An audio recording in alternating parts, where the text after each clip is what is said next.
चौधरी चिराग पासवान के साथ साथ तमाम जो नेता हैं वो भरत तिवारी के घर पहुंचते हैं, लेकिन परिवार बिहार से निकलकर जो अब दिल्ली के जंतर मंतर पर आकर बैठने पर मजबूर हुआ है, इसके पीछे सिर्फ और सिर्फ ये है कि बिहार सरकार न्याय देने में विफल रही। बिहार सरकार न्याय नहीं दे पाई, सम्राट चौधरी की सरकार जो है वो न्याय नहीं दे पाई, अहंकार में लीन सरकार जो है न्याय नहीं दे पाई। चंदन तिवारी दिल्ली आए हुए हैं, जंतर मंतर में बैठे हुए हैं। क्या लगता है कि सम्राट चौधरी न्याय नहीं दे पाए? नहीं दे पाएंगे वो, इसीलिए तो हमें यहाँ आना पड़ा। कोई उम्मीद नहीं है? नहीं, सरकार उनसे कोई उम्मीद नहीं है सम्राट चौधरी जी से। एक सवाल है चंदन भाई कि जैसे कि सम्राट चौधरी ने पहले कहा था कि विपक्ष हैं भरत तिवारी, फिर मतलब उनको ही नहीं पता है कि उनके पुलिस वाले क्या कर रहे हैं और कल के इनकाउंटर कर दिया जाता है। तो क्या लगता है कि ये कहीं ना कहीं सम्राट चौधरी का आदेश था पुलिस वाले? इसलिए जो है अब इसके बारे में तो नॉलेज नहीं है हमें। डिले किया जा रहा है। जांच में छेड़छाड़ हो रही है? जी हो रही है। मोबाइल फोन परिवार वाले को अभी तक नहीं मिला? नहीं। वीडियो में डिलीट करने की बात कही? हाँ, 2 वीडियो डिलीट है भैया का फेसबुक पर। वो सब सारे जो वीडियो है आप लोगों ने कहीं उनके आईडी से निकाल कर रखा है एक जगह, ताकि जब न्याय में बाधा आए तो अभी 2 दिन पहले दिल्ली सरकार से उम्मीद है कि जब बिहार की सरकार विफल है तो दिल्ली सरकार जो है वो न्याय दे पाएगी। अमित शाह, गृह मंत्री अमित शाह और जी मुझे भी इसका सूचना देना है। माता जी जो है वो लगातार इस बात को कह रही है कि तो सम्राट चौधरी को वोट भी नहीं दिए थे, हम तो पीएम मोदी को में नाम आया है कि एसडीएम घोटाले में शामिल ऐसा। अच्छा, एक और चीज, केंद्र सरकार की तरफ से कोई आप लोगों के परिवार से कांटेक्ट करने की कोशिश किया? जी, चिराग पासवान जी आए थे। में बह गया। चिराग पासवान जी आए थे, तो उनके आने के बाद से कुछ तेजी आई है जी, जांच में? जगह का जांच में तेजी नहीं आई है।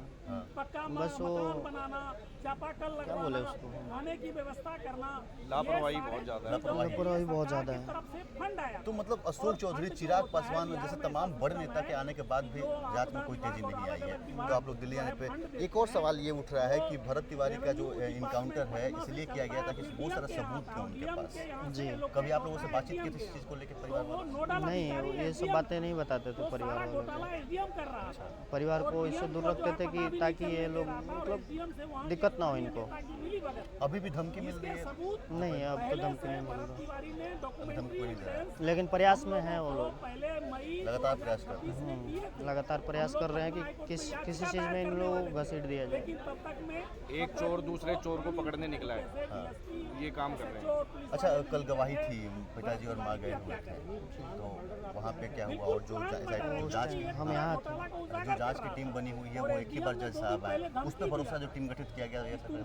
न्यायालय पे भरोसा है और मोदी जी पे भरोसा है, अमित शाह जी पे भरोसा है, सम्राट चौधरी जी पे नहीं है। 16 जून को एक पुलिस वाले हस्ताक्षर अभियान चलाया गया था सारे पुलिस वाले ये मोदी और अमित शाह से मिलने के लिए, राजेश कुमार जी, शर्मा ने पटना हेडक्वार्टर में आप जाइएगा वहाँ पे, उसके बारे में तो कोई अपडेट नहीं है हमारे जो पास। है हथियार है, फलाना है, पीएम मोदी से मिलने के लिए वक्त लीजिएगा, मतलब एक बार अपील कीजिए ताकि वहाँ तक बात पहुँचे कि प्रधानमंत्री वक्त दें। से एसटीएफ आया। उसके बारे में हमारे पास कोई अपडेट नहीं है। यही सबसे बड़ा इम्पोर्टेंट था। दूसरी बात यह है कि दिल्ली 17 तारीख से जो है धरना प्रदर्शन है, माँ भी आएंगी क्या यहाँ पे? माता जी का स्वास्थ्य कैसा है? नहीं, माँ नहीं आ पाएंगी, तबीयत उनका सही नहीं है। 20 साल से वकालत कर रहा हूँ। देख ही रहे हैं आप सोशल मीडिया के जरिए। अशोक चौधरी ने कहा था कि आके पटना मिलने के लिए, तो आप लोग गए उनसे मिलने के लिए? बोली ही नहीं, नहीं, क्योंकि हवाई फायर से सारी क्योंकि उन्होंने नौकरी का भी वादा किया था और कहा था कि नहीं, मैं खुद केस लड़ूंगा, मैं सामने से लड़ूंगा। ऐसे कैसे?